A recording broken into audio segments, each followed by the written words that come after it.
Ladies and gentlemen, the worst arc of the original series. Yes, this is actually the worst one. And like many things, the reason why is simple. The KC Grand Prix, or Grand Championship arc, whichever you prefer, adds absolutely nothing to the series. With the Virtual World filler arc, you got further elaboration on the Kaiba brothers' backstory and Seto's animosity with their stepfather that added much needed dimension to them, which just as much applied to their manga incarnation as well, alongside advertisement of mostly real cards and strategies from then recent booster packs, if you discount the asinine Deckmaster system. In the Dome arc, even if it fell apart at the end, it actually gave a tangible ideological challenge to the leads of the series. There was investment in them and their straits. The Mai stuff was interesting and did more with her than the rest of the series put together, and the Legend Dragons eventually got made into cards, which has immensely increased its rewatch value, even if the ending is crap and fails to resolve most of what was introduced. But this? You could literally skip these 13 episodes and not lose a single thing. Hell, the way you would go about it is Seto and Mokuba fix Kaiba Corp's ref off-screen, or reveal was the Dome cult's manipulations of their tech in illegal ways to write it off, since their cover company, Paradius, collapsed. Here, Pegasus then give the main crew plane tickets back to Japan due to services surrendered, and they start the Millennium World arc already. The reason why they didn't, though, was Kazuki Takahashi hadn't finished the conclusion to the series in its manga form yet due to him falling ill during its development.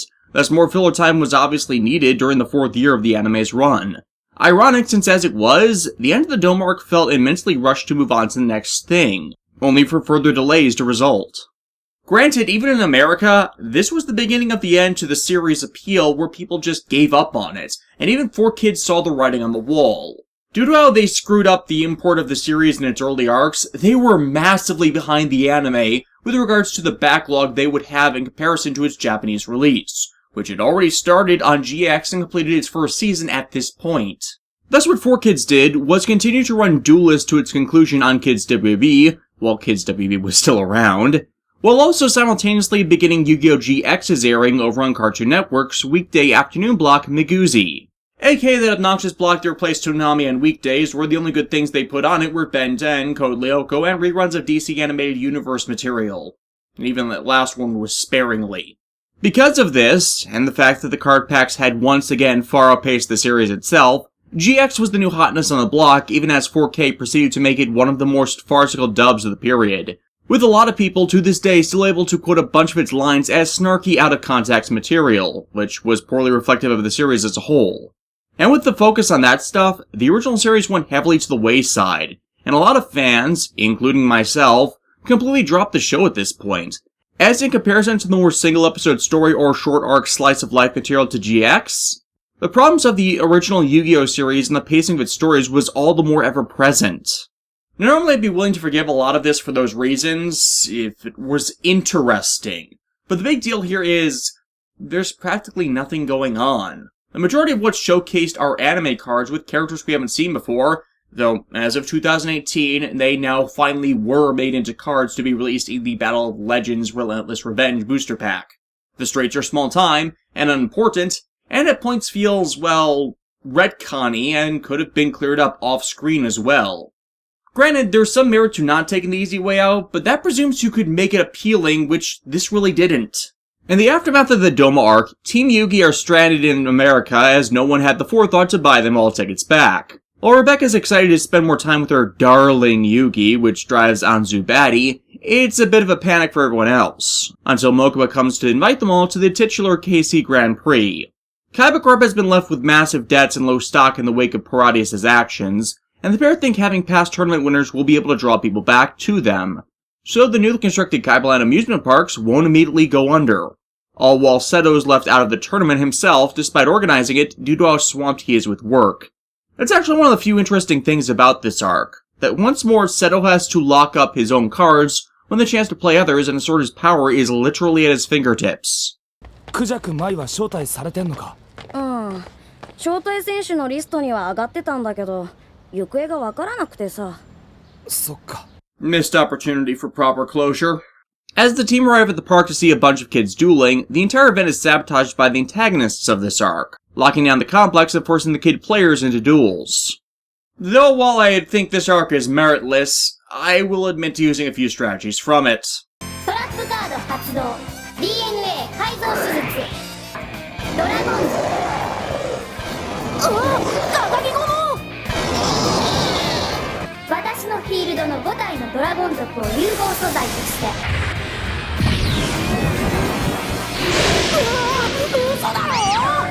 Again, I didn't even watch this arc, and I made massive advantage of that. As well, I've always primarily played dragons. Dragons were not the only things I used. Granted, that strategy was in use long before this arc was made, so another thing annoying about it is it was echoing tactics used in the metagame already, instead of inspiring strategies, which is usually the merit of the anime in relation to the card game. Hell, the way Attempt beats the dueling AI? Heart of the Underdog draw combo. People back in the day used this card for two purposes: Exodia draw strategies, and how Attempt uses it here, to create a supercharged OTK Spirit Ryu. Again, both tactics made use of before this arc even aired. The only funny thing about it is how the group all relates that card to Jonochi. The tournament duelists are gathered. Of note in it are solely Vivian Wong, who makes herself known as Yugi's third romantic suitor. このトーナメント中はライバルだけど、プライベートでは仲良くしてね。Anzu and Rebecca only wish they could do that. I wonder how she stacks up to Mai. A kid named Leon Wilson, Suguro Kumoto, who for some reason was called in for this, and Sieg Lloyd, aka Siegfried von Schroeder, our actual antagonist of the arc. The rest of the tournament dorks, frankly, more fit the goofy caricatures of duelists seen of GX and 5Ds. Seriously, from an aesthetic and design standpoint, I think every single duelist here would later be recycled. Hey, there's Jim Cook and Axel Bro, Daimon Makurenjo. Hell, why even bother introducing them? None of them are shown doing anything. We don't even see most of their duels. Jonochi faces Sugoroku and Siegfried, Rebecca faces Vivian and then Leon, then it's on to the tournament finals and title match. You could have at least had some draw if you made them interesting characters in the interim, as happened with the Duelist Kingdom and Battle City's duelists, even if the latter was dominated with ghouls. I mean, Arcana, aka Pandora? Antagonist in 3 episodes, but there's done more with him than almost anyone here. Why are we even watching?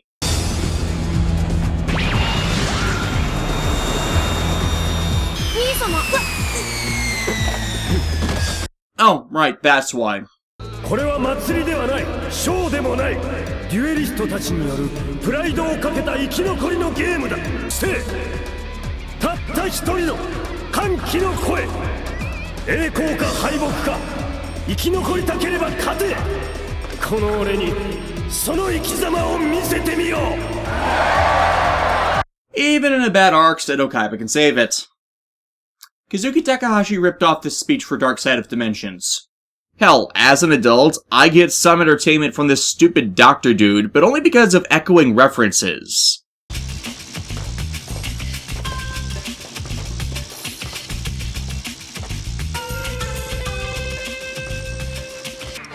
始めるぞ。ゲーマードライバー。ライダーガシャット。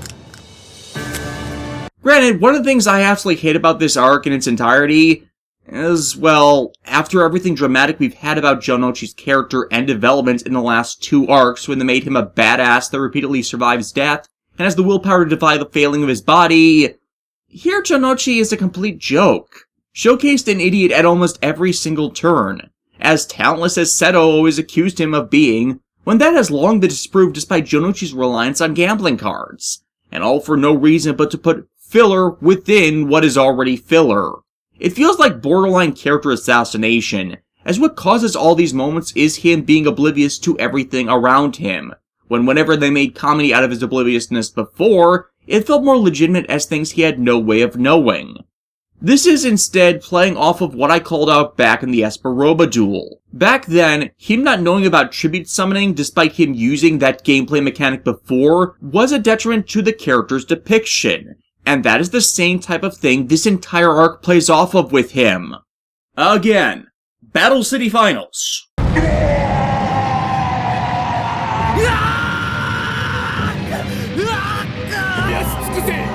命の燃料のひとしずくまでな。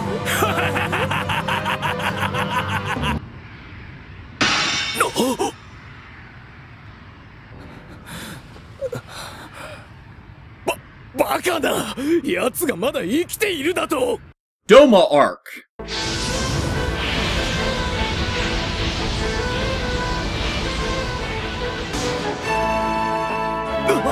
何？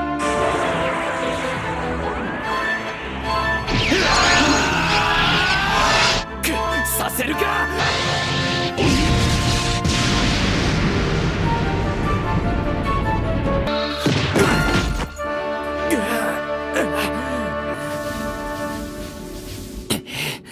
KC Grand Prix. まずは腹ごしらえしてから。第一試合はもう始まってるんだぞ。いいか、開始時間を10分過ぎても指定の場所に現れない場合はお前不先輩だぞ。なんだと？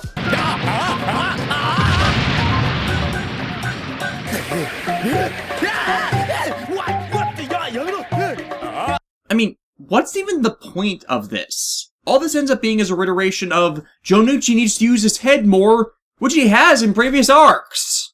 As the tournament continues, though, oddities begin to appear with Siegfried's cards with regards to the system in the park. Starting off with...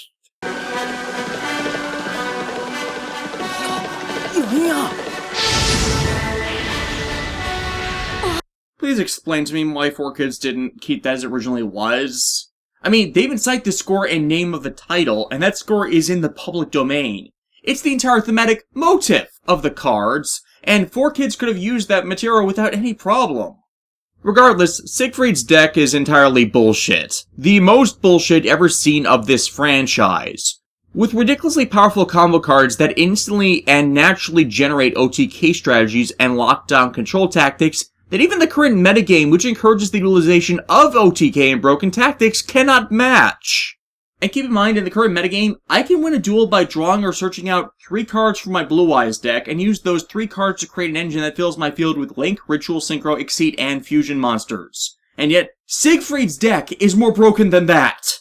See, as Valkyries have an instant death scenario for their tactics that can clear the field and attack for massive damage. Then when Jonouchi avoids death by luck, Sieg then uses the 3 Norn cards, which allows him to see and exterminate Jonouchi's cards before he even gets them. But when Jonouchi uses more luck to get him out of that, he has a bunch of cards that perfectly counter things he shouldn't be able to predict coming about. Basically, it serves as a reverse of the duels with Raphael, where Fate is in control of everything and Jonouchi is without any options. なんで破壊されないんだ？モンスターの攻撃を受けたとき、守備力を1000下げることで破壊を免れ。 Bullcrap! That is bullcrap! And then after losing to entirely broken tactics that it was a miracle that he didn't even get 1 turn killed by, everyone else acts like an asshole to Jonouchi? What the hell? Pretty much anyone else but our protagonist would have been crushed by that first turn. Though because of all the strange things happening around the tournament, Seto's eager to find the cause, remembering Siegfried from a meeting when he was young, and beginning to correlate information. Finding Siegfried has been bribing and blackmailing his way into tournaments to even qualify for his Grand Prix, with the then artificially inflated win record. But hey, it's not like Yugi's doing nothing this arc. He has to deal with romantic problems. 遊戯負けたらあなた、私のしもべよ。愛のしもべ。 What are the odds she would end up suffocating him on accident? ドラゴンレディで遊戯にダイレクトアタック。やだ、勝っちゃった。手札からクリボーのカードを捨てることによりプレイヤーへのダメージをゼロにする。 Holy crap, a Tem finally learned how you actually use Kuribo! As the finals dawn, however, Seto chooses to confront Siegfried on his illegal entries, challenging the man to show if he has even a right to be here, and what has thus far been shown as a string of unbeatable combos and bullshit victory tactics fail in every single regard. Though as the duel goes on, the antagonism is explained by Siegfried just being a bad XP of Noah Kaiba, and not even having the green hair to back him up. The son of another influential businessman whose life was ruined by the actions of Gorozaburo Kaiba. In revenge, Siegfried did everything to seek to rebuild his company and its image, but was always stuck in Seto's shadow. Basically, Siegfried's entire vendetta is his family were failed competitors in the face of both Kaiba's corporate goals. They produced inferior products, thus have constantly been forgotten to history in the face of them and the ingenuity of innovation seen of Seto. The last straw was the invention of the solid vision holographic system, which was a massive step ahead of their battle box system, a reference to the original manga where that was the original system seen used that Seto in this series mostly discarded, which made Siegfried bide his time until Seto overstepped, and then sought to do him in with all the sabotage and his entrance into this tournament. Though honestly, from how a lot of this is presented, with how flamboyant Siegfried is, in a vein not too dissimilar to Pegasus himself, it makes Siegfried seem as if he's a jilted former lover. You're just angry he snubbed you for a date and didn't realize Seto's dragon sexual with a technology fetish. But hey, to its credit, this entire duel is an expression of that inferiority complex in the face of Seto's skill, ability, and ingenuity, with how every game-winning move Siegfried has is made useless. XYZ Dragon Cannon, Blue Eyes, Chaos Emperor Dragon! And of course, the most powerful of all, Dimension Fusion. 互いに除外されたモンスターをそれぞれの場へ可能な限り特殊召喚する。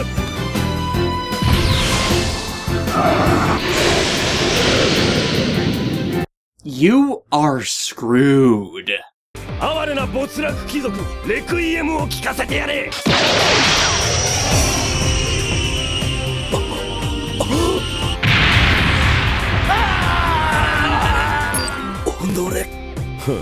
所詮ネズミはネズミ。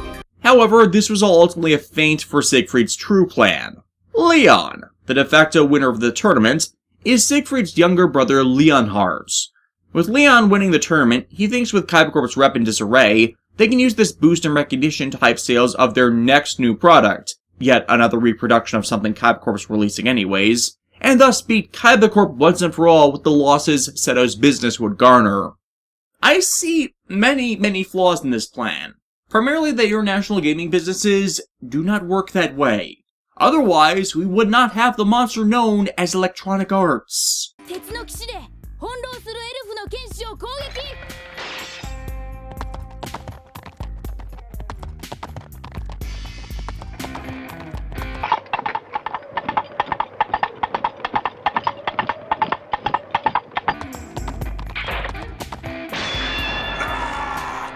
Though to ensure this, all the other computer system errors seen throughout the arc had been feints to a far more serious system infection, which would destroy their entire computer system and the solid vision technology itself. All triggered by Leonhardt's playing of this golden castle of Stromberg that locks the duel up so the entire duel system does not recognize attempts legal plays as legal plays. Hell, the card itself is a prototype card given out as a tournament prize, but is forbidden for regular play. So the hacking as well was to even make it be recognized by the system as a legal card, and changing the card text in the system data that makes attempts to stop it worthless by it no longer acknowledging that the effects even work, and makes attempt pay for its upkeep cost. Again, as I've mentioned before, both the Yu-Gi-Oh! GX manga and anime would play with this in how every play in the game is legal as long as the system recognizes the card as legal. If it doesn't acknowledge the play, it's not considered a legal play, thus why system maintenance of one's equipment is important, and counterfeit cards are usually not seen used. Every series after that would follow in these rules. The thing about Leonhardt, though, is he's a legitimate fan of Yugi and all the duels seen throughout the series. His desire to become a legitimate duelist to face Yugi properly through his domination of tournaments previously, simply manipulated by his brother so as to further his own goals, and thus also wanting to have his brother's recognition, has ended up battling with his desire to have a proper game with an idol, and thus leading into emotional blackmail.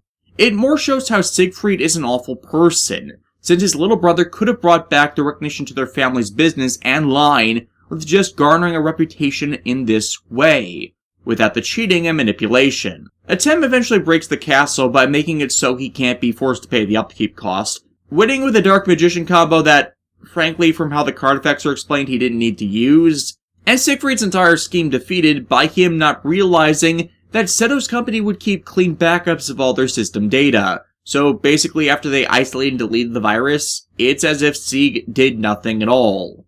Ultimately, his failures this entire arc were him not actually thinking the end result through. And with that, Seto funds everyone's trip back home, and we can move on to an arc finally that actually does something with everyone. KC Grand Prix, like I said at the beginning, is the worst arc of Yu-Gi-Oh! Duel Monsters. While some have some appreciation for it in that it's a breather arc after everything that went down with Doma, I stand with the majority in saying that this is all collectively just a waste of our time, as nothing is really accomplished at the end of the day. Sure, a fun tournament arc where nothing cataclysmic is at stake is different than what is done in pretty much every shonen show ever, if your name isn't My Hero Academia at any rate. But there isn't anything investing since Seto's out of the tournament and everything he does you know he's going to succeed in. Yugi's out of the tournament so doesn't contribute to it, and Shinochi is belittled despite being in the tournament. The card plays aren't interesting, that antagonist ultimately is nothing but petty, his pawns have something, but it's presented in so little of a time frame that he can't really care. Hell, you know how little anyone cared? 4Kids Entertainment didn't even alter it in any significant way in their localization. Yeah. Sure, they took a few dialogue liberties and changed a few names and subbed in their dub original music, but this is literally the most professional they have ever been with their translation of, well, anything. Because they didn't even care enough to bother with any of their heavy alterations that would have otherwise have changed how the story read. And as I said, GX was running at this time in the West, and while they worked a lot with just mundane situations plus dueling for much of their early material, that was investing because they made the characters and situations investing. Hell, they had some small tournament and challenges that had characters need to overcome some goal with that ability, instead of here where they have to overcome cheating. Blatant, outright cheating. That's the only crisis here. For as much as people hate on Crash Town and the other blandness of the third arc of 5Ds, at least that had a point in that it served to follow up on characters and situations following a social upheaval. The Heartland tournament had a point to number hunting, the Miami tournament and Fortune Cup had a point to obtaining point men for the conflicts that followed them. Even as much as people hate on the utterly awful Capsule Monster arc that 4Kids later commissioned to extend the original series, could say to have something more investing in Yugi trying to save his grandfather in it, on top of the interim straits with the Monster Capsule Monsters and Capsule Monster World. So really, while you can find fault in any of the listed, even if they're bad, they're still interesting in some form. There's some unique, tangible value in watching it that really is not found here. Next time, we will finally get around to wrapping the series most people have seen, and the problems that came with its development. We're finally at the Millennium World arc, people. See you then.